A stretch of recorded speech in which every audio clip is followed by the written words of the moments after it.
Welcome back to Scary Sagas, where we go through horror movies one installment at a time. This week, we're back in 1985 for our review of A Nightmare on Elm Street 2, Freddy's Revenge. Ooh. This is not directed by Wes Craven. This is directed by, this guy's name is Jack Shoulder. I did recognize some of the things he's done, but I have not seen anything else he's done outside of this. And we'll talk about it here in a minute, but given my opinion on this movie, I don't know that I have a rush to check out other stuff this guy did. Yeah, this movie had a budget of $3 million. It grossed $30 million, 10 times its budget. I'd say that's a super success. Obviously went on to spawn multiple sequels. But yeah, first impressions though. I do not like this movie. I first saw this the year the remake was coming out in 2010. I was going through the franchise. Derek, I believe you let me borrow your collection of these movies. I didn't like it then, and I maintain I didn't really care for it this time. We'll dive into some reasons as we go along, but as it stands, this is very subpar compared to the first one. Tyler, I'll start with you. Your first impressions on Freddy's Revenge. I agree that it's not as good as the first one. I think that's to be expected. Different director. I don't think it's a good sequel, but I like the movie. I think I like it more every time I watch it. I think if they would have stayed more in line with like the rules that Wes set up, I think it would have ended up being a better thing. But we'll get into some of the stuff that I liked and didn't like. But I think out of the three of us, seeing your guys' letterbox scores, I think I probably like it the most. Maybe. I don't know, Derek. What do you think of this movie? I like it. I do, and I remember I actually have kind of like a fondness for it because for me it's not exactly the next logical step in like where to go with like a sequel, but it did have a lot of cool stuff that to offer. Like there were some eerie parts and some gory parts, and story wasn't like god awful. It just they did a lot of things that kind of like didn't really flow with the movie. I guess the script had a lot of issues and such, but I mean, I don't mind this movie, man. This movie is not the greatest sequel, but it's not a bad nightmare. You know, like it's pretty decent. Yeah, it's almost like a good spin-off. Kinda, yeah. Yeah. It's not a bad way to look at it. I will give you points in the corner for saying not a good sequel, maybe just a decent like Freddy movie, like a standalone, right? But you do have a very good first one to compare it to. So it is hard not to want to do the comparing, right? Tyler, you said the rules have changed a little bit on what Freddy can and can't do, and the kills were a little like how they were done and stuff were switched up in this one, which we'll dive into. But before we dive into it, guys, make sure to check us out on all the social medias. We're on YouTube, Spotify, Amazon, TikTok, Instagram. We got tons of funny shorts. We got tons of awesome episodes. Go check them out. Let us know what you think. We'd love to hear from you. The plot of this one picks up 5 years after the events of the first movie. Nancy and her family, I guess, are not in that house no more. It is recently bought by Jesse Walsh and his mom, dad, and sister. And Jesse is also having nightmares of Freddy Krueger. What do they mean? Ooh, oh Yeah. man. First off, out the gate, in this movie, there's only one person having these nightmares. Whereas in the first one, it was kind of everyone on Elm Street. And I know that I guess it kind of implied in the first one, it was their parents that killed him. So naturally, he was going to take it out on the kids. It is interesting. He's only haunting the one dude in the house from the first one. I kind of wish that there was other people feeling it. I did think the male kind of best friend, frenemy, whatever, Ron Grady, the athlete Potential guy. lover.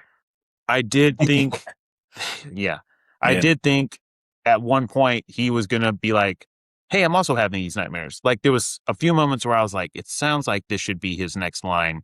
Never happened. Our main guy, Jesse, played by Mark Patton, is our only dude that's having nightmares. I wish it was more. I agree with that. I think that's one of my issues with the movie is like why is Jesse even having the nightmares to begin with?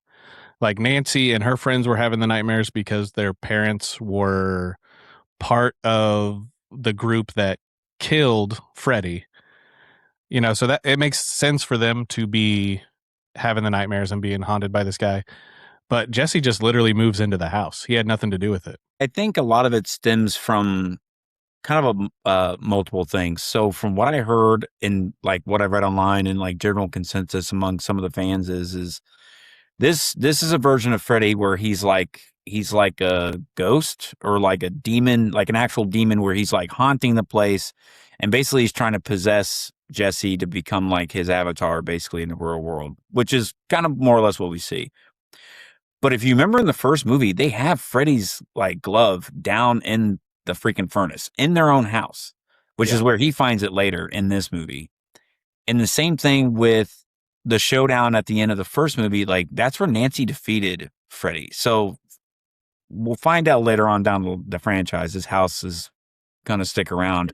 I think it should have stopped after this one personally, but it made such a mark against like what happened to Freddy that like Freddy is like tethered to the house basically, like, hey, this is where I was defeated, but this is where I get back in. Like people that come to this house is going to know why this is the house on Elm Street. So like I guess when you take it from that kind of perspective, maybe it's like, oh, it kind of works, because like even later on they find Nancy's diary in the closet and they kind of read about it, and that's kind of how they learned about Freddy. So it's like, it's more like he's just haunting the place and he's just kind of like tethered to it. So like, that's why he's fucking with Jesse, but it doesn't make sense as to why only Jesse is getting the nightmares. I think it would have been better had Jesse found the diary and then through him reading about Nancy's experiences caused him to start having the nightmares. I think that would have been a better way to introduce Freddy to Jesse. That would have been cooler. Like not have the nightmares until finding the diary. Correct. Yeah, I agree. Because in Freddy vs. Jason, doesn't he like need people to fear him for him to come back? Basically, yeah. And that's kind of touched upon in like some of the later films too. Like he kind of needs to be like relevant to be active. Mm-hmm. But if everybody shuts the fuck up and doesn't talk about him, then yeah, it makes him powerless. They kind of play that in the first and second movie, like being afraid of him, and how did Nancy always word it? Giving Freddy your energy, yeah, or taking my power away from you. So they kind of touch upon that. I think it was just better worded in Freddy vs. Jason, because I always thought that was super cool that he uses Jason to do that. We'll cover that way later. We'll get there, but that is a dope fucking movie, so I can't wait for that one. Tyler, you said out the gate you wanted to cover the body count of this movie. It is more than the first one. However, I'm seeing a few different results online. My count was a little different than what I saw online. I'll ask you guys, what number if you tallied up what you thought were kills? Because the pool party scene, which we'll talk more about here later on, there's some that's like, okay, that's a kill, and then there's some that's like, I think that guy would be alive. So I got a count of around, I believe it was like 6 or 7. Online seemed to think it was closer to like 8 or 10. I don't know how they got so many. So the number I kept seeing was 10. There's 2 that are obvious. And then at the pool party, there's like 7. And then there's 1 at the very end. And then who knows what happens to Jesse and Lisa. So as far as the pool party goes, there's 1 guy that got slashed. That's the first guy. Yeah, the guy gets hit across the face. Everything I saw counted 2 people in the pool getting like boiled by the pool. Like he pushes him in the pool and then lights the pool on fire. Later you see the pool like bubbling and stuff. Okay. Yeah, I mean, I guess it's not confirmed, but I guess we count those. I didn't count those 2, but I guess one person gets burned along the wall. Yeah, he's trying to climb the fence. Falls off, gets like fired. Yeah. One dude gets like trampled to death, right? Like you see people fucking like step on his neck right. And everything. We have the dude that gets knocked. The guy I think that tries to chill him out gets like knocked over the grill. Yeah. Or something. That's one that I don't know if it should be counted or not. Yeah, some people are like, that was like a backhand. He took out a grill. Yeah, like he's not dead. He probably got burned. He probably got hurt. Well, then there's that one nerd who like is trying to run away and runs right into fucking Freddy. And Yeah, gets, he runs like right into the his knives. hand. So the body count is greater. The gore isn't really top notch until about the end, to like pool party. That's about like when at its height, basically. Even then, I don't think it tops the first one. The gore on this one. You don't think so? Definitely. I think there's two effects that match the like grossness or Goriness or whatever. of the first one. But as far as like kills, I didn't think any of that was like. I thought it was not gory enough, maybe for my taste. Okay. Higher body count. The quantity was higher, but the quality was lower. Also, we talked about I might have been the last Freddy episode. We definitely talked about some Freddy's kills in this were super lame, dude. Like, yeah, like they're just I don't know, man. Like you have such a cool weapon. I want awesome, not just basic slashes. I think I'm just being picky at this point. He does kill more people. I just like, man, come on, dude. In the first episode, you talked about how, you have these knives, so you want him to use them. He uses them quite a bit in this one. Both of the like good main kills are done with the knives. At least 2 out of the 7 at the pool party are the knives, and then the one at the end with Carrie, where he like reaches through her. I mean, I'd argue that's done with the glove as well. That one's cool. He does. He puts the glove through Grady, right, the athlete, which is cool.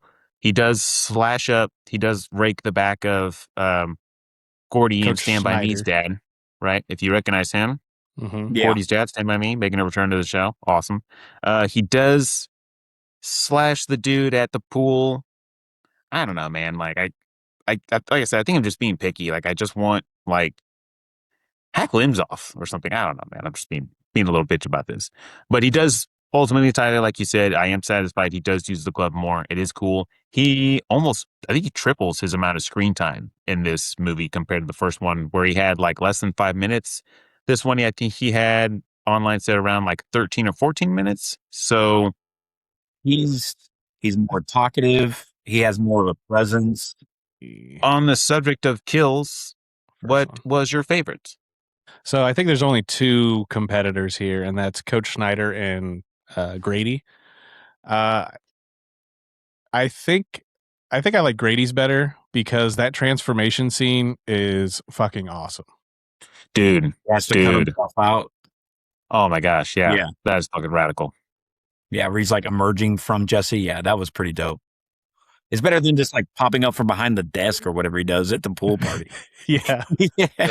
It's funny that you get this like badass transformation, and then the rest of the times he just, like you said, he disappears behind the desk, and then, now I'm Freddy. I'm here, yeah. Just like pops up. But I love that shot where he's got his mouth open and you can see like the eyeball looking out his mouth. And then very like when cool. his skin's ripping off and you can see the sweater under the skin. Like this is the best part of the movie, is this kill right here. This is the best part of this movie. 100%. Yeah, absolutely. Yeah, the sweater, he's coming out. Because it kind of has the same effect of Nancy's wall, where he's like the face is pressing up against it and it's coming through the skin. Looks rad. Does he take the hand and rake? Like, cut himself and like go. The blade started coming through his fingers, and then so he cuts him out, and then like that's when he emerges from Jesse, and just like Jesse falls off like a freaking coat. It's just like, all right, here he is, you know. Yeah, he just when he slides stands off like up a robe, you know. and like his whole upper body just like falls backwards. Yep. Yeah, super he cool. just, like, slinks out of it, dude. It's cool. I think that's my favorite kill. Grady's kill. Well, that's not a kill, but Grady's kill here with the glove through the door. The parents are pounding on the door, right? And then you see the knives come through. Yeah, super awesome. Tyler, you said there's only 2 contenders. I don't know, man. That one at the end though, the friend on the bus with the arm coming through the back. I think we have 3 contenders. It's pretty cool. It's pretty quick. It's so quick though. It is quick. Brief. It is very brief. It is quick, 100%. Coach, whatever his Schneider. Coach, there we go. Coach Schneider's kill. I guess it's kind of cool because you actually see it. You know what I mean? Plus, he's in the shower. He's naked. He's tied up. Like kind of like, oh my god, that whole situation just fucking sucks. But yeah, like I guess is a contender. But I think that they're all only okay. None of these kills super wow me. Yeah. I would say Grady's kill in the transformation scene is awesome in and of itself. Grady's kill is pretty good. Honestly, I couldn't tell you if I had a favorite like kill. Like Schneider's isn't bad, but like the pool party is awesome, but it's more of just like a show than actual like, act of him like cutting people and stuff. I would probably say Snyder just because again, it's like Context of the situation and yeah, like it flows well. Like Grady's good, but like Grady's more of a transformation scene to me than just like an outright like kill. Like clearly you get to see a very stiff ass Freddy Cougar come walking out of the fucking showers and like slash him. But I guess that's because they had a different actor at the time, and that's a whole different thing. But I guess Bob Shea was like, we won't use Robert Englund. He's asking for too much money. Well, let's use somebody else in a rubber mask and everything, and no one's going to be able to tell. This dude just come walking in like fucking Frankenstein, just stiff armed and just walking real weird. So they replaced him pretty quick. I read that thing. I actually didn't notice that in the scene. Like I didn't think that he was acting stiff or whatever, nor did I go back to like check after I read it. But I was like, oh, okay. Yeah, because Robert Englund said they never reshot that scene. Like he said that is They the just kept it, yeah. stuntman or whatever.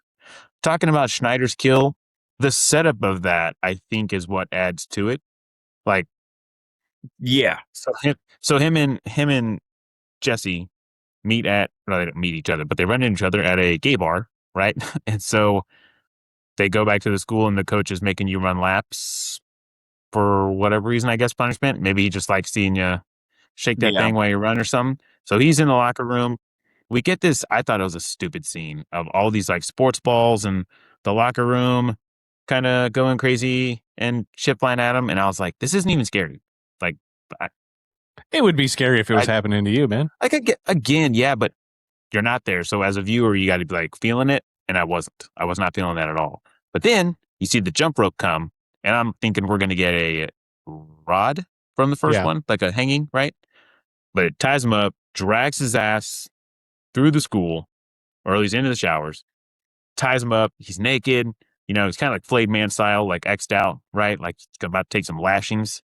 So the setup of his kill, I think, is what helps make that memorable, right? Okay. Yeah, like I said, just slashed on the back, you're butt ass fucking naked. Your body's there for the whole school to see the next day. Yeah. Imagine being the first one walking in to see that. You know what I mean? Janitor's like, ah, shit. Like right. And so yeah, maybe his kill was better, but like the whole appeal to Grady's kill was the transformation, but maybe the kill itself was better for Coach Schneider. Sure. Is that kind of where we're landing? Yeah, that's fair enough. I would think that's fair enough. Yeah, because as awesome as the pool scene is, and I know a lot of people do actually have like problems with it, and I see their qualms or whatever, but it's Freddy like going around just like being Freddy, like going around and like fucking people up at a party. Like I always thought that was awesome. But like we were talked about, there's not like a lot of like awesome deaths. It's just like real quick, killings and stuff. So you couldn't count anything from that, which sucks, even though it is or possibly might be one of the highlights of the movie. What did you guys think about the nightmares this time around? Because I like the aspect of not knowing if it's a dream or not.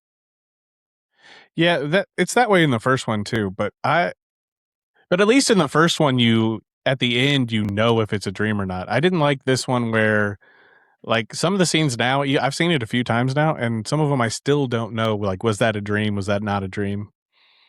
I think there should have been more dreams, more people dreaming. I mean, he's a dream demon, and like dreams take such like a backseat in this movie.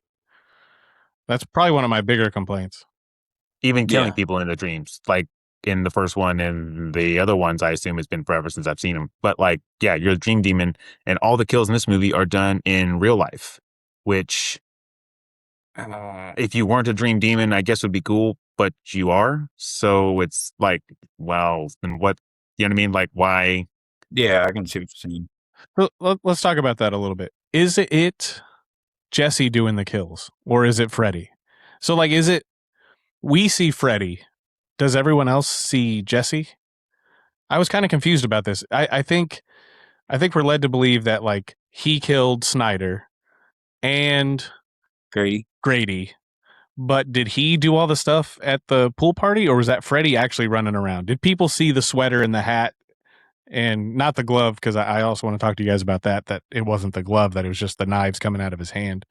Yes. But like, so what did everybody else see? Right. I was wondering this too. You know what I mean? If it is, if they're not seeing Freddy and they're seeing Jesse, not one of them is like, "Hey, Jesse, wait! Like, why are you doing what this are to you us, doing? Jesse? Yeah, hey, what the fuck, Jesse, stop!" So Yeah. that's the biggest argument anyone can make on it not being Jesse. But the movie sure does play at least the first two kills, like you said, Coach and Grady, that it was Jesse. I mean, fuck, even Jesse thinks it was himself. And I think the ambiguity of if it was or not, I do think that is kind of cool. Maybe some clarification at the end on still whether or not it actually was would have been okay, but I think that's cool. The pool party scene is the biggest what if. You know what I mean? Right. Yeah, because right, what are they seeing? They're running. I mean, it's a guy with knives. Anyone with knives, no matter what you look like, they're gonna be running from. But they're definitely looking pretty scared of this dude. Just like on appearance, I gotta imagine they're seeing Freddy. He's been in the real world this whole time, killing people. I imagine they're seeing him. I would agree with you. I agree with both of you on both fronts. Where I think Coach Snyder and Grady were both killed by Jesse, not like physically by Jesse in the real world with the glove. While he was the controlling. vessel, right? Right. But I think by the time the pool party happens, Jesse's so far gone that Freddy has completely manifested and taken over. And that's why everybody sees the fucking Freddy get up. They see the glove, they see the sweater, they see the hat, they see all that stuff. Because even that dude's like, hey man, I just want to help. If it would have been a dude talking to Jesse, like you said, he probably would have called him out by name. Like, hey man, like we go to school together. Like there would have been a little bit more of that. But in essence, like, hey man, you're a fucking stranger and you're fucking up our party. Like, what can we do? Like, yeah, I think people have like an issue with the possession storyline itself, which I actually don't. I think that could be. I don't either. I think that could be a cool like extension of Freddy's power. Like he gets you in your dreams and then maybe like takes you over. Maybe you're still asleep. Maybe you're like sleepwalking while you're doing. I was gonna say like a sleepwalking thing. Yeah. I think that could be really cool. But I think I want to see some shots of like Jesse going around slashing people. I want to see him using Jesse like a puppet. If that's what's happening, I think with Schneider's kill, it was cool to see Freddy do it, and then you see Jesse with the glove. But I think later on, we need some kind of like confirmation that this is Jesse going around doing it. Or it doesn't make sense for Freddy to just be out in the real world, because in the first one, so we've established in the original that Freddy can come into the real world. If you grab onto him and wake up, whatever you're holding comes with you into the real world. That's cool. Right. That's fine. I'm fine with Freddy being in the real world. But when you bring him into the real world, he loses his powers. And in this one, he's running around and he's like, he's boiling the pool and he's shooting fire and he's doing stuff. And it's like, I'm okay with him being in the real world. I just want it to make sense with the rules that were set up in the original. So like, I have no problem with the story itself. I just have a problem with the execution. I agree. I don't mind him in the real world. I do wish like every kill was in the real world though. Like we didn't have any dream kills, which like you said, takes away his power being in the real world. In the dream kills can get creative and can get crazy, right? It's a dream, right? I mean, you think back on some of your dreams, how fucking crazy were they? You know what I mean? They don't make sense. So I think we lose the ability for cool kills like I've been complaining about by bringing him into the real world. But I do think some real world kills can be kind of cool. I know for a fact that like a lot of especially the hardcore fans, they get very touchy about the whole like Freddy can't be in the real world unless he's from a dream aspect, like kind of like what you guys were talking, because the whole pool party thing is like it goes against those rules, and there are fans out there that hate that shit. And I know even Robert Robert Englund had trouble on set trying to like not really like convince himself, but like there was just stuff that was going on. He was just like, well, why would Freddy do like Freddy wouldn't do this. Like Freddy wouldn't be just like randomly walking around the real world. And I don't know if it took some convincing or what, but it took him like a second to kind of like get his grounding for it. Other people in the crew have mentioned like they read in the script and being like, this doesn't make sense. Why are we doing this? Yeah. There's a couple things in this movie that just don't jive with the universe that it exists in. I think killing people at a pool party just sounds like a cheesy slasher movie. Yeah, it went a little less like Dream Demon, a little more Friday the 13th. Street slasher, yeah. Yeah. I think this movie in general just lacked the scares that the first one did. Again, anyone can argue, well, if you were there, it'd be right. Obviously, I get that, but I'm not. So as a spectator, here's my point of view. The scares just didn't. I wasn't feeling it, man. Obviously, if you're Grady watching Jesse in his room in that scene that we just talked about, or whatever, Freddy coming out of him. Oh my God, dude, I would die of a heart attack before Freddy even got the chance to kill me. You know what I mean? Like I would shit my pants. But nothing else in this movie. The boiler room at the end with what's our lady's name? Who we'll talk about here in a minute. Lisa, right, played by Kim Myers. Even that at the end was not scary to me. It just lacked another cool effect though in this ending. The melting, where he's like, I think it's at the end during this scene where he starts like melting like a candle, man. That was super cool. That's an awesome effect. It's the second of three I thought were pretty cool. The third one being when he's like, you got the body and I got the brains, and like pulls back his like scalp or whatever. Dude, that was sick as well. So that's a cool this moment. movie's got a few things going for it that I think are cool. But again, I don't think this was that scary. This was super subpar of the first one when in the scare department. So we talk about like things not meshing with like the universe that Wes set up. The director, Jack Shoulder, he said in that documentary, was it Never Sleep Again? Yeah. He said that he was never a huge fan of the original. I understood why it was good and I understood why it was successful, but I felt no compunction to follow the template of the first film. And I think when you start off on a foundation like that, like it's destined to be a bad movie.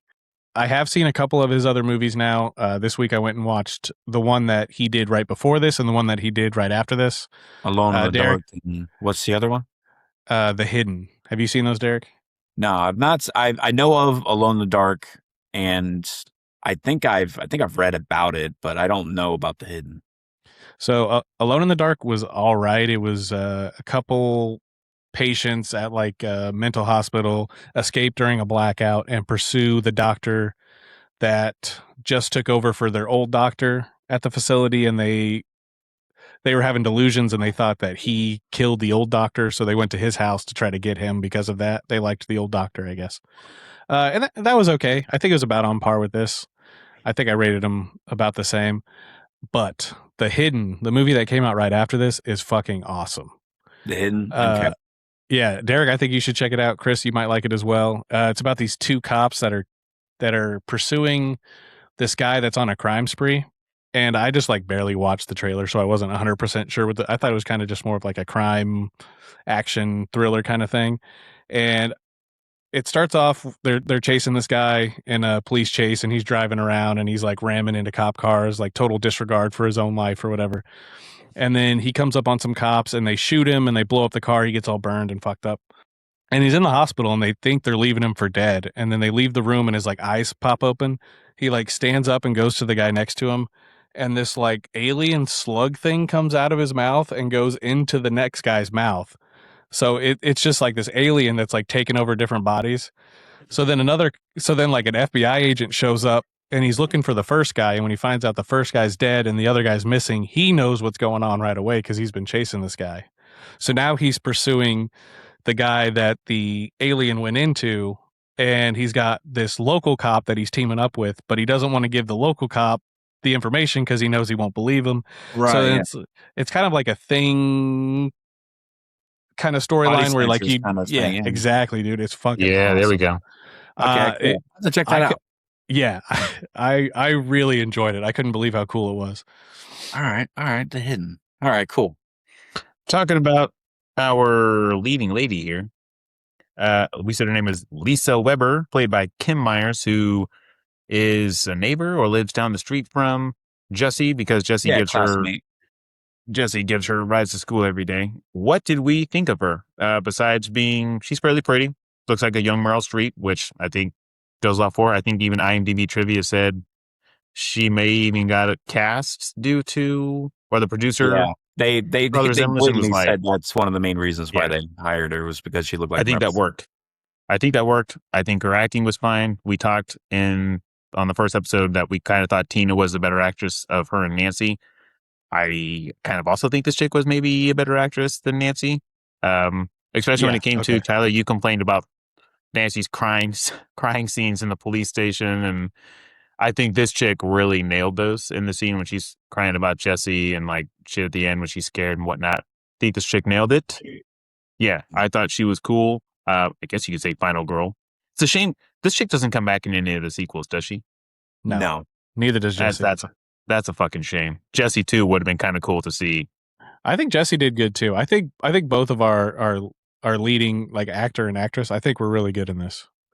I think Yeah. I think the script hurt Lisa a little bit because some of her things that she had to do were pretty unbelievable. Like when Jesse comes in covered in Grady's blood and she's like, "It's all right. We'll figure this out." Like if you come in covered in my friend's blood, I'm not going to I'm help you liable out. to hit you with something and run away. Yeah.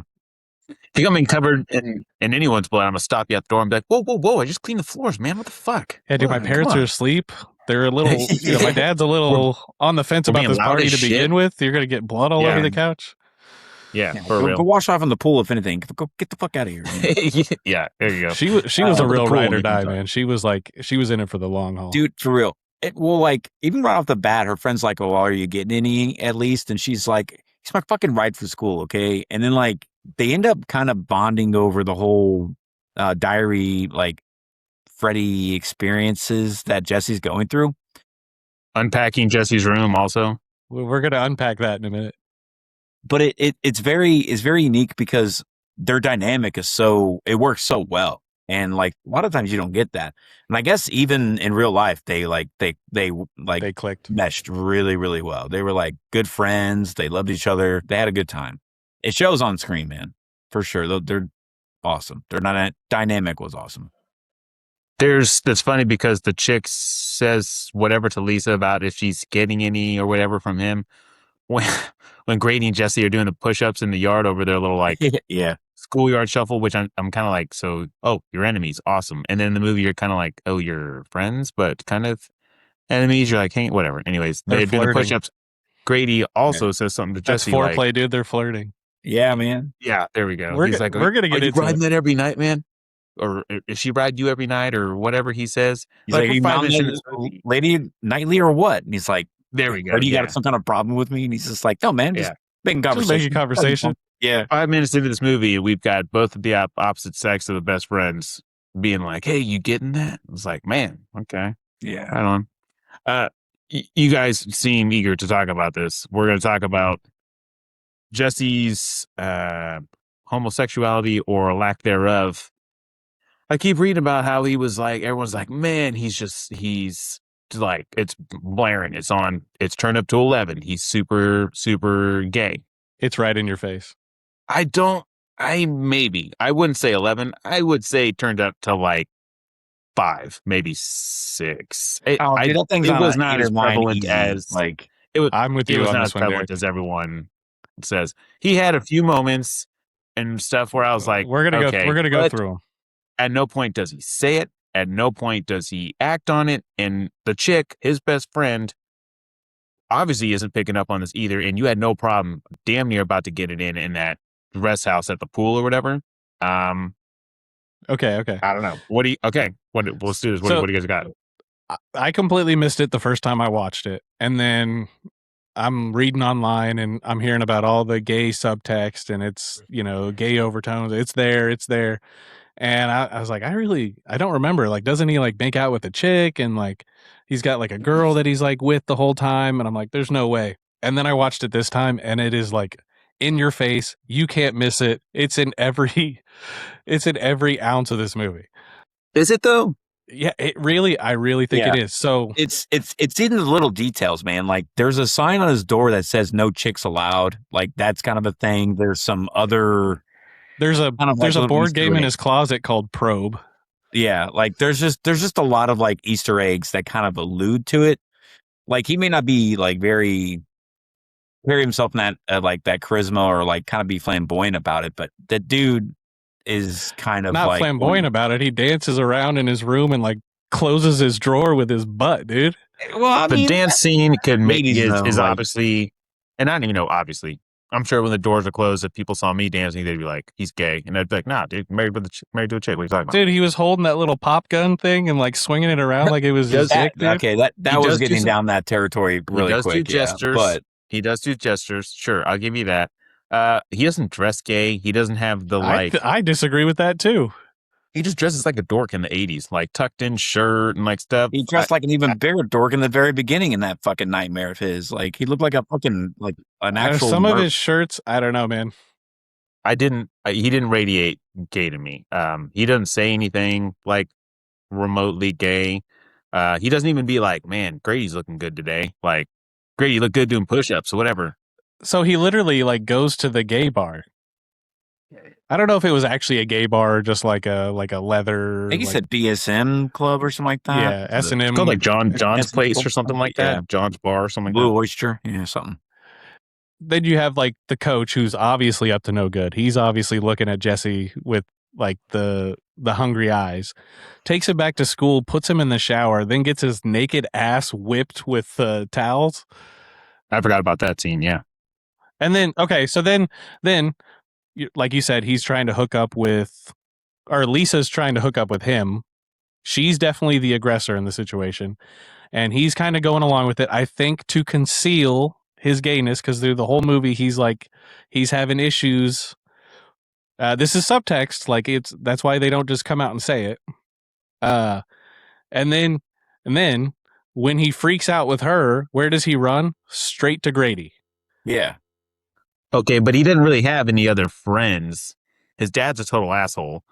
His mom just thinks he's crazy. He doesn't really have anyone else. We don't see anyone else in the movie that he could run to. It wasn't like Nancy being like, "Oh, I could run to Johnny Depp, but I ran to someone else's house instead." He had nowhere else to go. It's his best friend. I mean, if something happened to me, I'm going to show up on Derek's doorstep, and I'm not going to. This doesn't mean that I'm like, yes, I've got. First off, how the fuck did he get in? How did he get in Grady's house? Grady was grounded. Through the window. Did he come in through the window? You don't see him come through the window, but he comes through the window. Is it implied he came through the window? Okay. Well, it's not like his I was like, parents did he let him just in. sneak through his fucking front door? I was like, Or his what the parents fuck? let him in. That part When- didn't bother me. Well, that makes sense. He literally says to Grady, "There's something trying to get inside my body." And Grady says, "Yeah, and she's female, waiting for you in the cabana, but you want to sleep with me." Yeah. I mean, what again, are we talking about? I think he's just saying you were in there with her, and now you're in my room. I don't know. I mean, he could just be a guy playing up a gay joke, like, well, now you just want to sleep with me. I mean, but I don't know. I wouldn't take him that seriously. Could you safely say that Jesse is at least sexually frustrated? Like he doesn't know what his orientation is? Would you say that? Maybe. Maybe. Okay. I don't think it's as thick as what everyone is talking about here. Here it is. The guy who wrote the movie says it is. Sure. Yeah. Sure, You can say it till that's the answer. he's blue in the face. Yeah. No, he denied it for he- years. He denied it for years. Jesse, I believe, what's his Mark name? Patton. Mark Patton said, like, when he read the script, it was like clear on the page. I think even Robert Englund was like, it was clear. We kind of played into it when he's like when Freddy's like caressing his face, and like they definitely like played into it. And like for years, the guy who wrote it denied it and said that it was just because Mark Patton acted so gay because he was obviously gay or whatever, and he kind of outed him in Hollywood before he was like ready to come out. Yeah. He was closeted at a time. Yeah, he felt kind of like scorned by that. That's why he doesn't have a lot. I don't think he did a lot after this. No. And then later, once it became more accepted, then the guy who wrote the movie said, like, okay, it was supposed to be subtext, but every decision that the director made just brought it to the surface. So, like, it was supposed to be like something subtle, and then the choices that were made while making the movie, and then everyone leaning into it or whatever, really brought it forward and made it like obvious to everybody except for you, I guess. But it's to me, it's just black and white. Once I knew about it, and once you like hone into it, it's like it's right there. Yeah, I don't know. I don't see it as much as everyone else does. Maybe I just don't view everything as like that's a gay thing right there. You know what I mean? Maybe I just have like a more neutral view about it. I'm not saying there's not some gestures or implications, I guess if you want to say it, but I don't think it's near as thick, giggity, as everyone is saying on the internet. So Well, maybe that's not how it would be played now, but like if you're looking back at like something being made in the 80s, that's definitely how people saw gay people. You know what I mean? you don't Yeah. think Lisa would have picked up on that like at all? No, You know what I because mean? he's hiding it because he doesn't want people to know. Well, you talked about him looking gay. I mean, she He does. She wouldn't He does. think that. He does. I mean, I don't know. Again, I just don't. I just don't think it's as thick as what everyone else said. He not only was making out with her, dude. He was running second base with her, man. He was getting some Because movie that's action. You know what I mean? that's what she wanted. So he he went. He could have said he's no. trying. He's Derek. You understand what I'm saying? Yeah, I get it. He was leaning into it. I don't buy it. He could have stopped. No one else is in a bathhouse. He could have been like, or bathhouse, whatever. Just Cabana. whatever. You know what I mean? Yeah, there we go. He could have been like, hey, you're my best friend. I'm gonna be straight with you here. Don't know that I swing this way. Might swing both ways, or maybe just completely the other way. Either way, Well, this is the 80s, man. This was like at the height of like AIDS and stuff. sure. Like people didn't Yeah, want to be out at this time. He didn't. I get it. Yeah, He barely I get knew. it. He barely knew Lisa. He was just I get it. becoming. I maintain, but I don't think it's as thick as what everyone else said. A board game named Probe.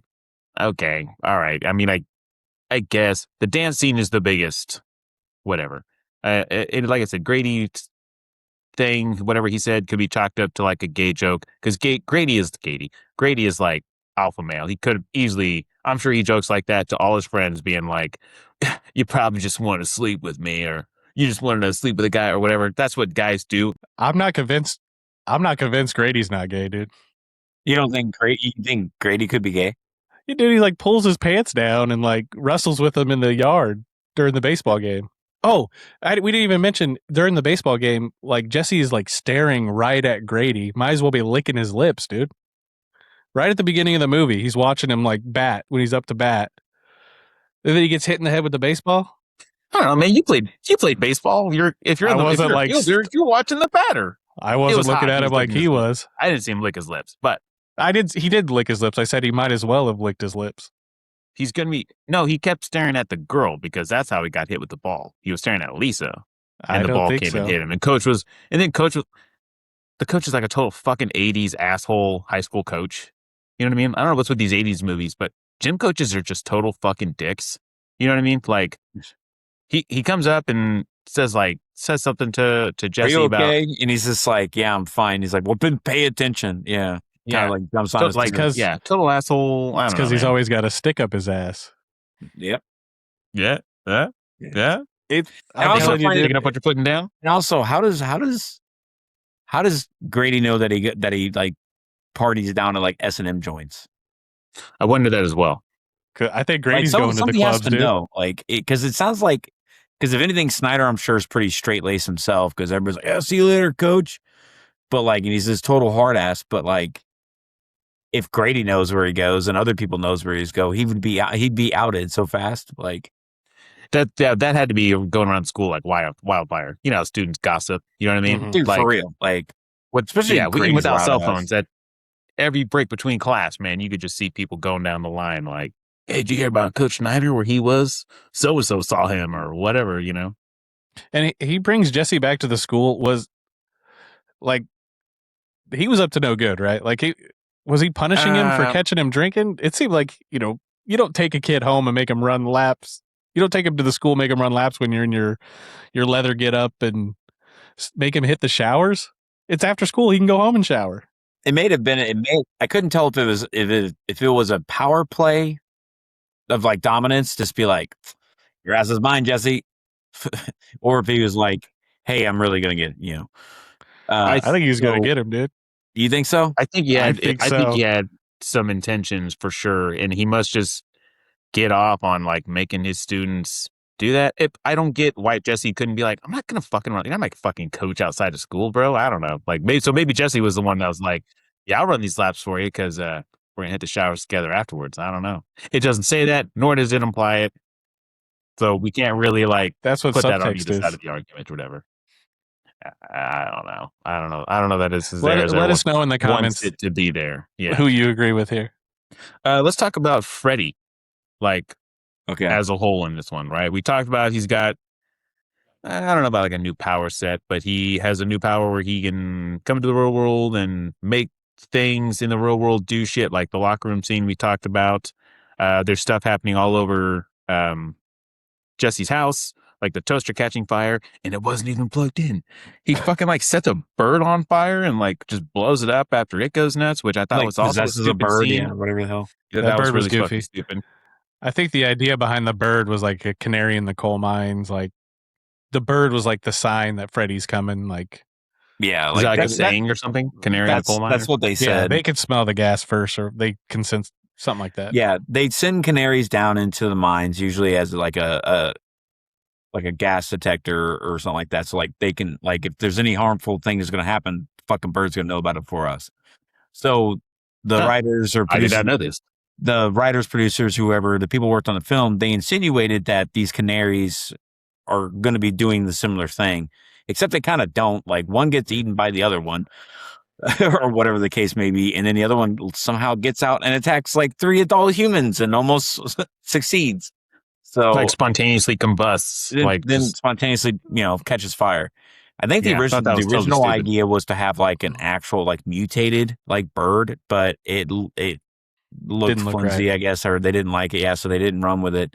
So they used an actual like little bird. It didn't work either because like Jesse's dad gets like nicked by it. He's like, oh god, it takes like a dive, and I'm like, bro, it's not even that serious. I don't know. So Freddy this time around, I think he's got a new look. He's got kind of a new look. He's got like a witch nose, and I think they even kind of talk about it when they were making it. Like he's gonna be kind of more demonic. And I was got more definition to his face. Yeah, yeah, like more pronounced brows and stuff. Yeah, I felt like this look of him was the best. There we go. I was about to say, like, do we like this new look? So I think it was kind of cool. I do miss the like pizza face pockmark kind of that we're used to, like in the first one and stuff. And I think maybe it's kind of more prevalent in some of the others. But I thought this one was kind of cool. Just kind of the overall structure of like the makeup piece.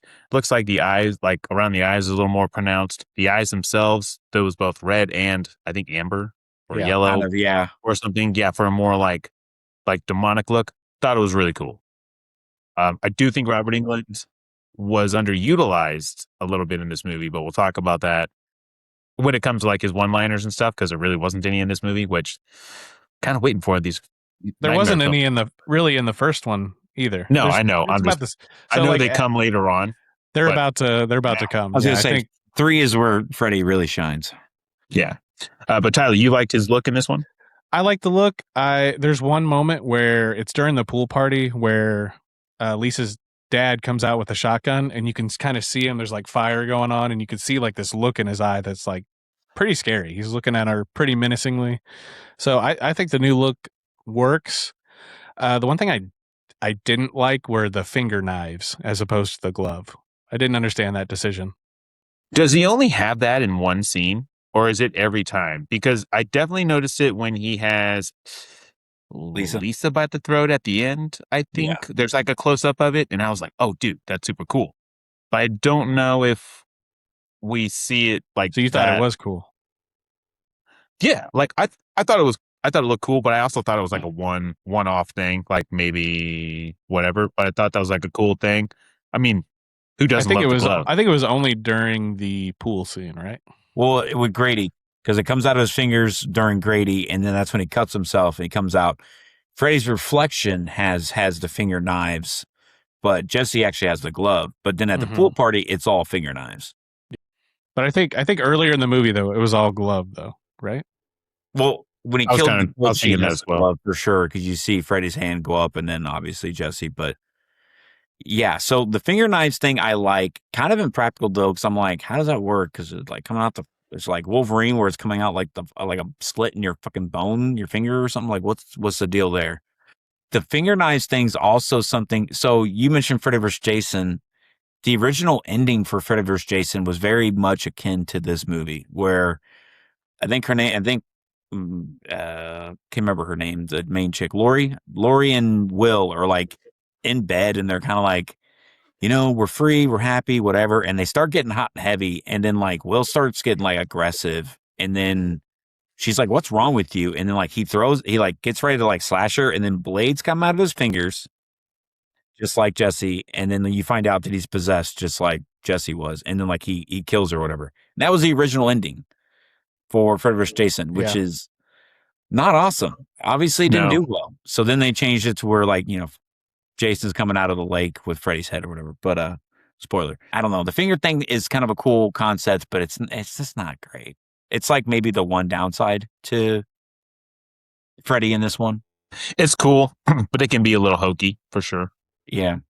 Like, yeah, there's almost like a max length any kind of like nails or finger knives need to be before they just get too hokey. You know what I mean? Like Mhm. you're kind Yeah. of approaching Lady Deathstrike, X-Men, like I don't know. It can be hokey for sure. But I thought the one time I did see it, I was like, okay, that's kind of a cool touch. I don't if it was something that they carried forward through this franchise, which I don't know if they do or not. Maybe it'd be another discussion, but the one time I saw it, I did think it was kind of cool. Did you guys have a favorite Freddy line? Probably about you got the body, I got the brain. You've got the body. I've got the brain. Or even though it wasn't that like smart, I like when he throws the guy into the grill. I can't remember. Help yourself, fucker. Yeah. Yeah, it wasn't that fucking like it wasn't that smart or even like clever, but it did make Yeah. me laugh. Help yourself, fucker!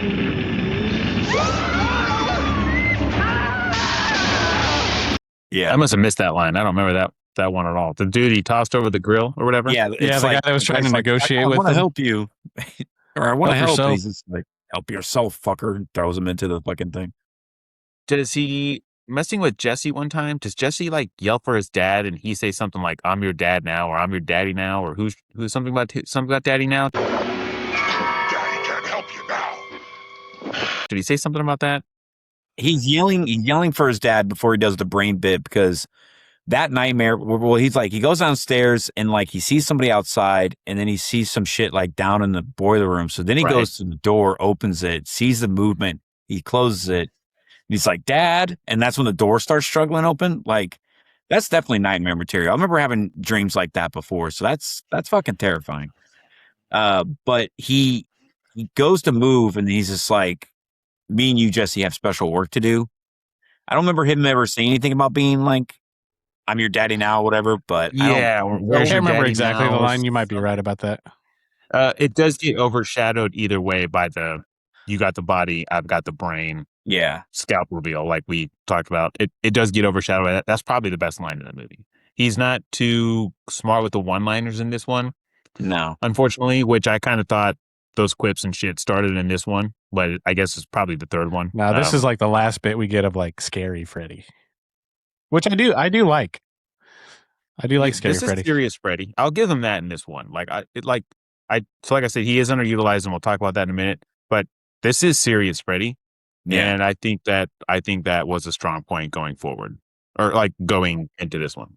My favorite line that he used, and it's one of the creepier lines, and it's at the pool party. It's like when the fire's up behind him, and he's like, "You're all my children now." You are all my children now. Like, that's Yeah, fucking creepy. that was dude. awesome. That's like, okay, Freddy, I'm fucking with it. Let's go. Like, you're sinister as shit.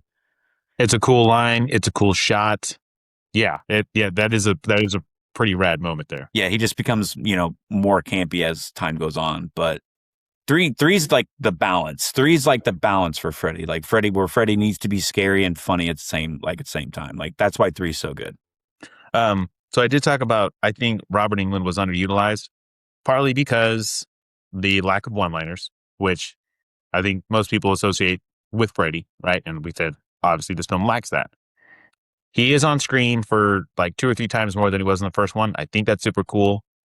However, we have the plot of Lisa, even when Jesse and Freddy are one being, or Freddy is possessing Jesse, whatever, she is consistently like, Jesse, please, I love you, whatever, blah.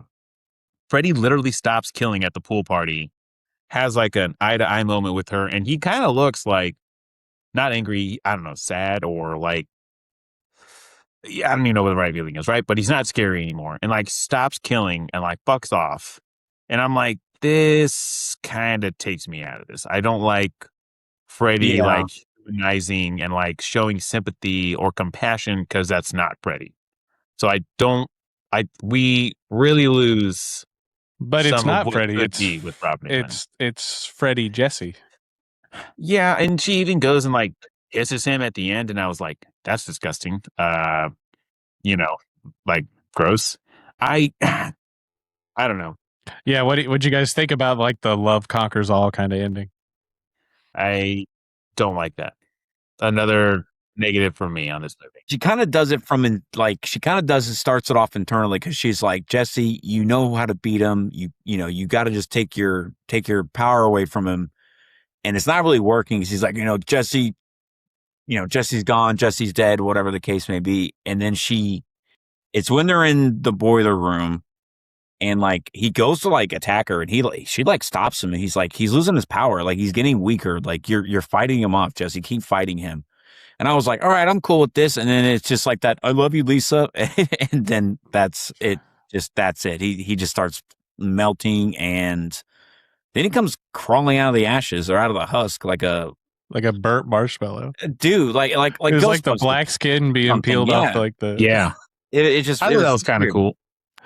It was cool, and I don't even think it's like out of line with like the first one, because I mean it's kind of the same as like Nancy like giving him the cold shoulder, in the first one. Yeah, like mind over matter, like I'm taking your power away by my mind kind of thing.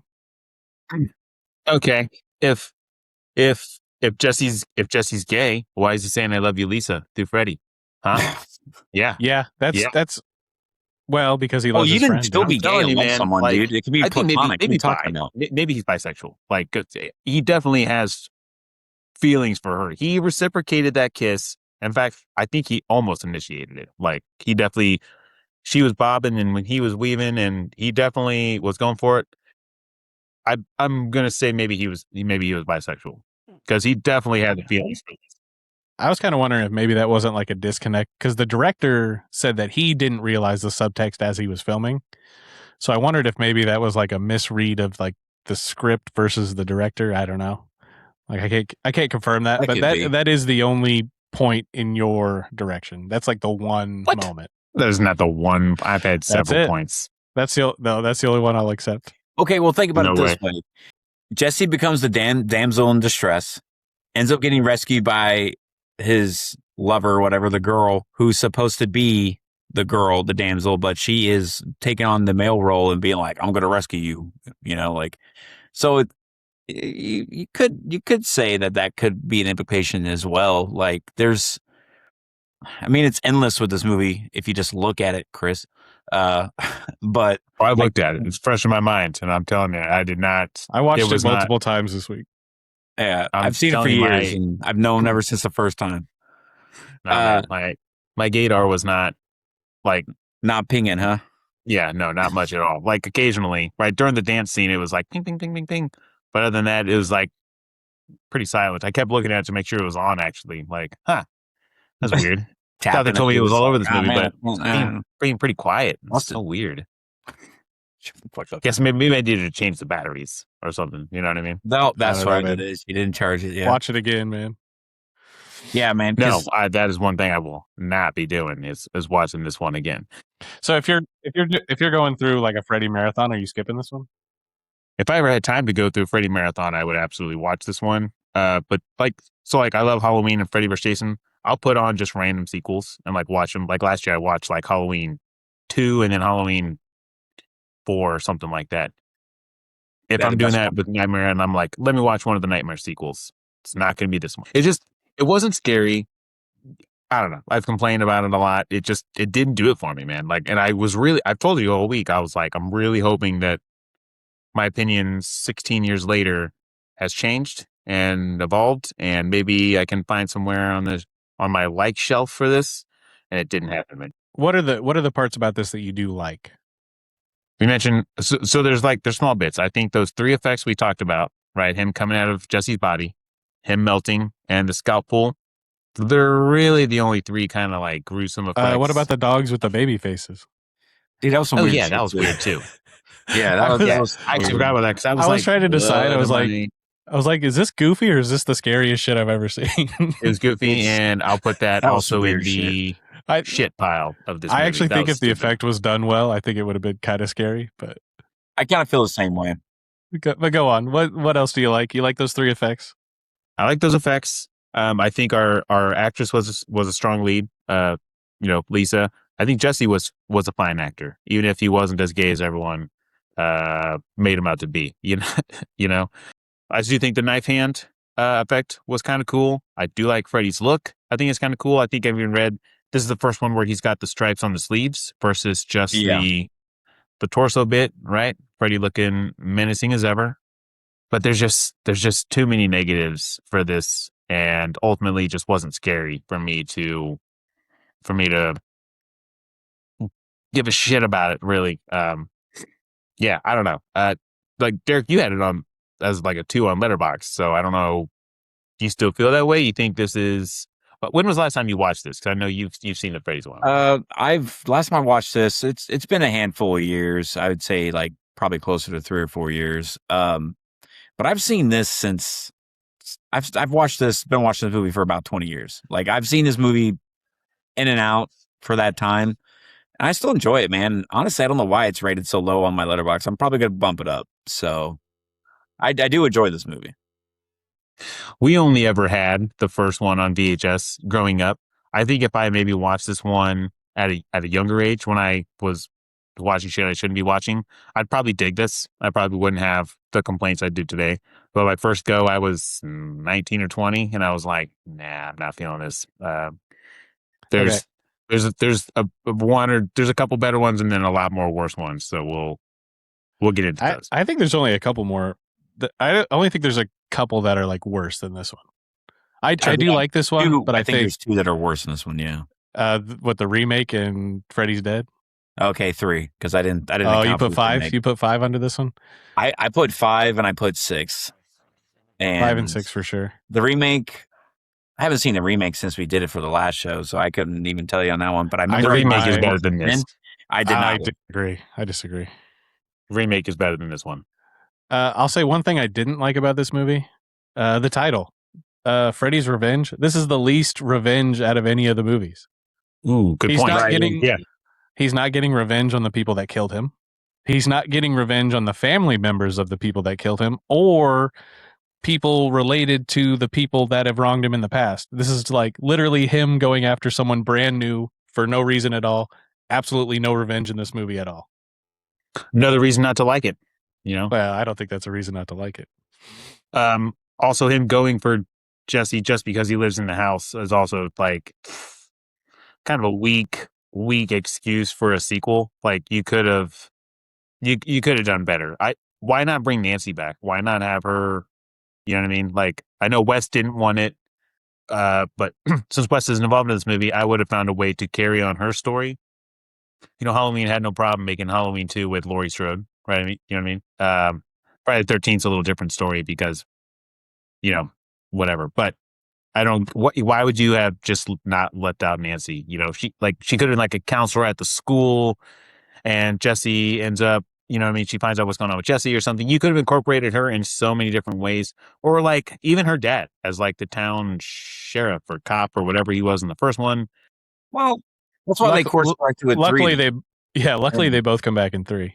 Yeah, they course corrected with 3. 3 has more of akin to the first movie in Elm Street than the second movie for sure. Nightmare 3 is the best Nightmare 2 for sure. Yeah, best sequel, I would think. Yeah, I agreed from what I remember for sure.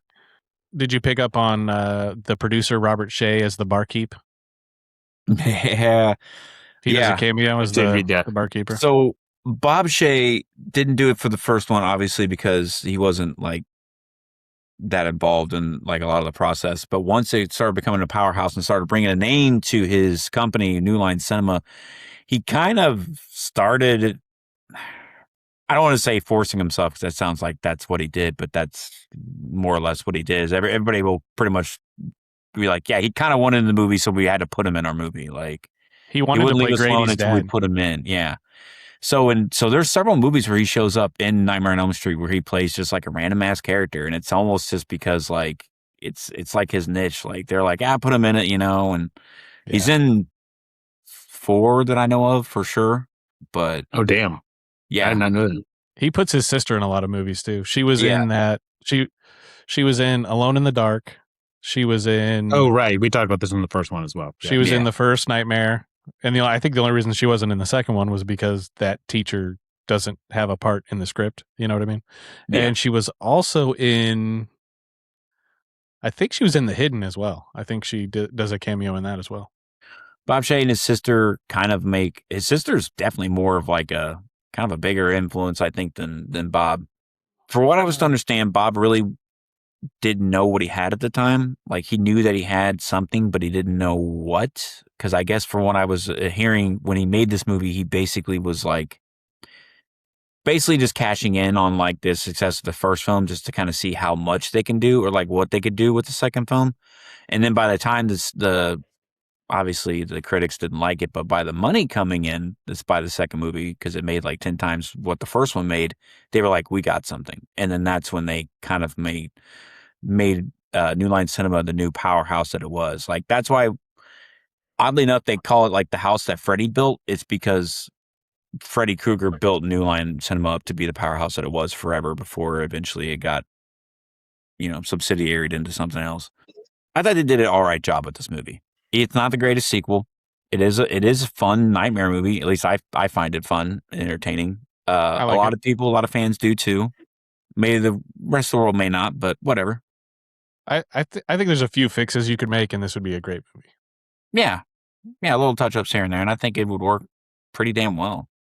I don't know. Have you guys been reading the news lately about Freddy making a theatrical return?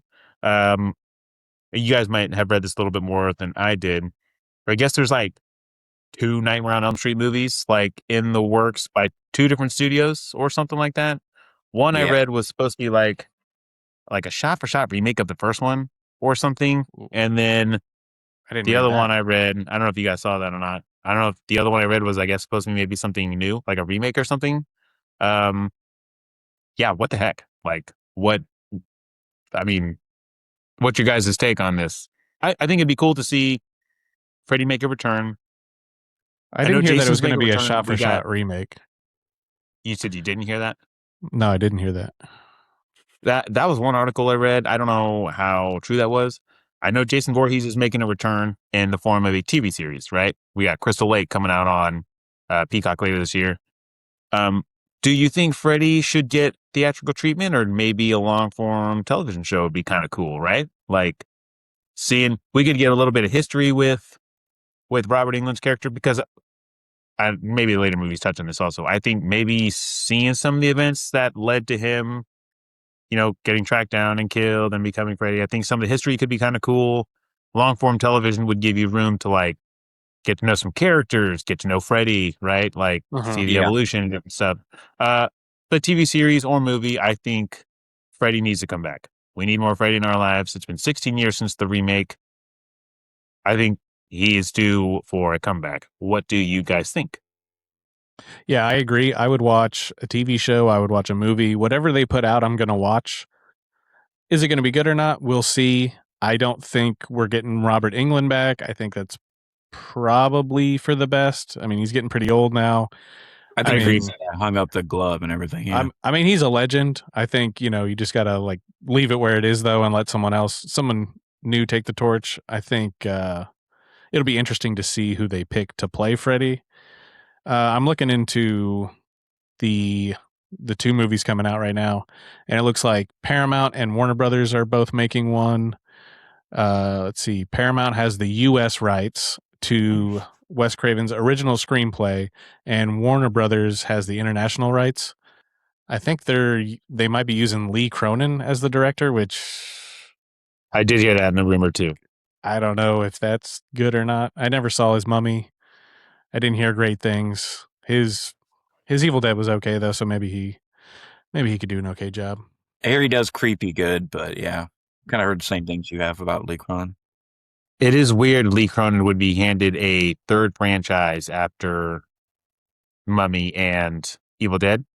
Because yeah, even if I just think his Mummy movie was like whatever, financially and like box office and stuff, didn't do well. I mean, it had some stiff competition, I think, when it came out. Maybe either way, I don't know that if I'm a movie guy that I would just hand him, be like, well, his Evil Dead did I'm pretty not- well. Like his Evil His Dead Evil is Dead what was kind of like okay. spot back up. But again, it's like I still wouldn't give him that kind of like those rights. I would keep a leash on him if he gets this Yeah. job, because Mummy he took in like a weird. It wasn't the Mummy, it was just a mummy, and even then it was like It seemed like he was just trying to do another Evil Dead Mummy form. Yeah, basically. like. So if I'm handing this guy, I'd be like, here's a list of things like this needs to do or be like or reference or like whatever. Like I'm not just going to give you free reins on this. But either way, actually there's like YouTube content creators like up and coming. Curry Barker, right? Just did Obsession, which smashed at the box office. Dude, he just got handed Texas Chainsaw Massacre. That'd be cool. And I know that Could be Backrooms cool. movie was done by something Kenny or Kane Kane Parsons. something. Yeah. And while I didn't like it, I could see him getting handed like a cool like franchise or something. They might be the future of horror. So I'm excited. I'm excited for both, and I think the TV route or movie route could be fun either way. But again, like we said, Freddy would definitely have to be like the make or break. Like you have to find the perfect Freddy, otherwise it probably won't work. I think what we need is kind of like new blood, like kind of like with Curry Parker and everything else, and Kane Parsons. Like I think those guys are doing so well is because they know that you don't need a lot to make things work. And you just need a good story or a good foundation. Either one of those two, or even any other kind of like new bloody, like new up and coming type of people would be good for it. It might be what the freaking thing needs. Cause one, they're fans. Two, they know what the fans want. It isn't just like some studio appointed nerd who's just like being told what to do and how to do it. I'm ready for Freddy. Bring him. I want to see more. We need it. I need more Jason in my life too. It's been too damn long for that hockey mask fool. So bring his ass. Like, come on, let's get a Freddy vs. Jason remake. Let's get another combo going. Let's do Freddy this. vs. Jason 2 would be awesome. Hell yeah, dude. Oh yeah, I dig it. A rematch. sure. Let's go. Yeah, I think you're right. I think it comes down to like who they find to play Freddy. England was so iconic, but then I think about like it, and Tim Curry was awesome as Pennywise, but I also think Skarsgård did awesome. So I think you could find someone who could do it a little bit different, but still do something cool, Yeah, Freddy's not one where you need like an A-list actor to play this guy. Like, No. I think maybe your go-to should be not a B actor, but not an A-lister. Maybe a lesser known. Yeah. Yeah, lesser known. There we go. Like, I'm not saying like a shittier actor by a B actor, but like you don't need a fucking Tom Cruise or like whatever. Pretty sure Robert Englund has said in the past, like, I think he's been asked, like, who would you like to see take on the role? I think, was it him that said he thought Kevin Bacon would be good at, like, he would like to see Kevin Bacon take a stab at this or something? It was either him or like a producer or some shit. And I was like, okay. I would at least, I'm going to see it either way, but I think Kevin Bacon could be an interesting choice. It's definitely the route where we said you're not going for A-lister. You know what I mean? Like, right, yeah. But you're going for someone established. You're going for someone with some cred, someone with some range. You wouldn't call Kevin Bacon an A-lister? Well, I mean, like, he's not starring in like blockbusters we see every year. Not saying he's not a working actor. Sure, yeah. Not every He doesn't He's have a not Tom Tremors movie out every Cruise, year. is what he's saying. Yeah. Yeah, right. Yeah, he's not Tom Cruise. He's not The Rock. He's not, someone that's consistently pumping out blockbusters all the time. Could be interesting, but you're right. It absolutely comes down to who they get to play Freddy. Are you guys ready for final impressions and rankings or ratings? I did have one more thing. When Jesse is confronting his dad about did he know what happened in the house before they bought the house, he mentions that Nancy's mom killed herself in the living room. So that would imply that the death that we see with her in her bed wasn't her actual death, but being pulled through the window is correct. I wondered about this line as well. And I forgot about getting pulled through the window because it's such a weird, whatever. Yeah, I guess that's what that would imply. It also, but if that's the implication that we're making, what happens to Nancy and her friends getting sped off in the car that's colored like Freddy? Right. Exactly. Not like part of that sequence can't be like actually happening, and the part of it can't not. It either all needs to be not happening or all actually happening. Yeah, I didn't get that as well. I thought maybe they were going to come around like she committed suicide or something like that, but they don't really plan it. They just, they said she committed suicide in the living room. Is that what they said? Or she was just found dead in the living room? How'd they word it? Yeah, he words it as she killed herself in our living room. Oh, like, did you know that? okay. Like, he's throwing it at him as a fact, but I don't even know if it is a fact. Yeah, it was a weird line. But they mentioned earlier that she watched Glenn get killed in his bedroom across the street. But then at the end of the first one, Glenn's in the car with Nancy when the mom gets pulled through the window. So like you said, which part did happen and which part didn't happen? I feel like the mom line might have been like a high school like rumor type of thing. Like it's something he heard at school, so he just rolled with it. But again, it's like that's not a very good implication because the Glenn thing does match up because Grady says something about it. And he's like, "You're so full of shit, Grady." And then he reads it later in the diary and he's like, "Oh shit, that really did happen." Like Jesse's dad, by the way, is kind of like a goofy standout. Who Gallagher is. I like him, but in this movie, I couldn't figure out what he was wanting because he didn't believe Jesse. He was fighting Jesse the whole entire time. I liked him. I liked him, but I liked him as like the clueless dad. He needs a kick in the butt, dude. He's a goddamn kick in the butt is what he needs. He needs a methadone clinic. Yeah, he gets. I thought he was pretty good. Yeah, he's good. It's just like when you have parents like that, it's just like, well, you can't fucking win with that, man. Like you're screwed. Like he's getting on the Jesse at every time about things, and it's like, Dad, you bought a murder house. I don't want to hear it. I loved him always trying to fix everything, and yeah, dude, I thought he played. I thought the parents were good at being like kind of funny and like staying out of the way. Like they're not very prominent in the story, but for what they needed to be, I thought they were fine. Going into final impressions here, I will go first. I stand by it, man. I don't really dig this movie. This is such a step down from the first one. I didn't like the scares. I don't like that only one person is having these dreams, and the one guy that is having these dreams, like, does the reason why he's having these dreams stand out? I don't know. I don't know that I dug it. While there were more kills, because they happen in the real world, you take away the creativeness that you could have. You know what I mean? Like, Freddy dicing himself up in the first one, showing off in the dream. You know what I mean? With Tina and stuff. We get none of that in this one. But there are a few effects that stand out that are kind of cool. I do think our leading lady and our leading guy are good actors, but I maintain that I overall did not like this movie. On Letterboxd, I gave this a 2.5. Ooh, there's a part of me that wanted to give it a 2. But I'm going to be nice because I dig Freddy. I'll stay at 2.5. Tyler, you seem to have a fondness for this movie. What do you think? I don't know if it's a fondness. I like it more than you do, I think. It's not a great sequel. I don't like that it goes back on some of the stuff that Wes Craven set up in the first one. I agree that Mark Patton, Kim Myers as Jesse, and Lisa, I think did a good job. I think this is like kind of the last movie where we get Freddy being scary. I think that's cool. The effects are cool. Some of the effects are cool. The transformation scene is one of the standout effects in the whole franchise. The pool scene, while it is kind of cool, I think was a little lackluster. I didn't like how just slash and dash, quick, throw them around, kind of that the kills were. It seems like we got quantity over quality. We got 2 good kills, but overall, I think it is a fun movie. If I'm watching a Freddy marathon, I'm not gonna like skip it by any means. I considered a 3.5, but I think there are some stuff that holds it back. So I think I land at 3 on this one. I do have a fondness for this movie. It does kind of hit like a nostalgic core memory just because of like when I picked it up and started like watching it when I was trying to crush all of the series. It isn't the greatest sequel, but it is a fun nightmare movie.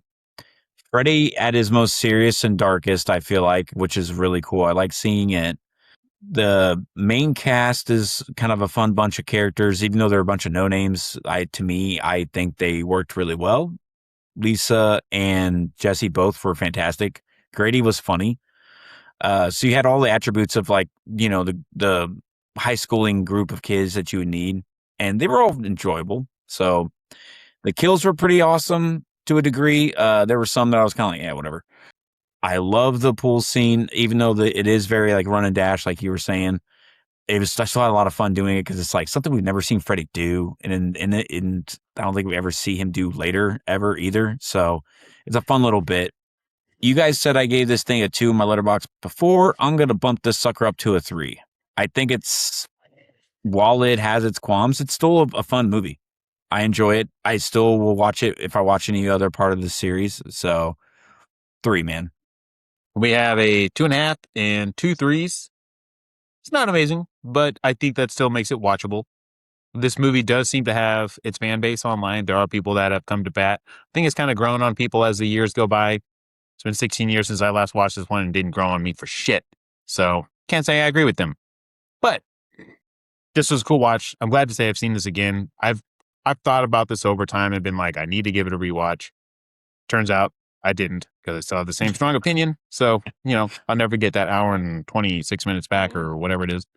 Next time on this Scary Sagas, we will cover A Nightmare on Elm Street 3, Dream Warriors. I'm super excited for this one. I remember really liking this one. I can't wait to dive back into it. Also been like 16 years since I've watched it. So join us next time for that one. In the meantime, make sure to check out all our socials, follow us, check out awesome, cool episodes, check out our review of the first Nightmare on Elm Street, and we'll see you next time as we scare up some more scares.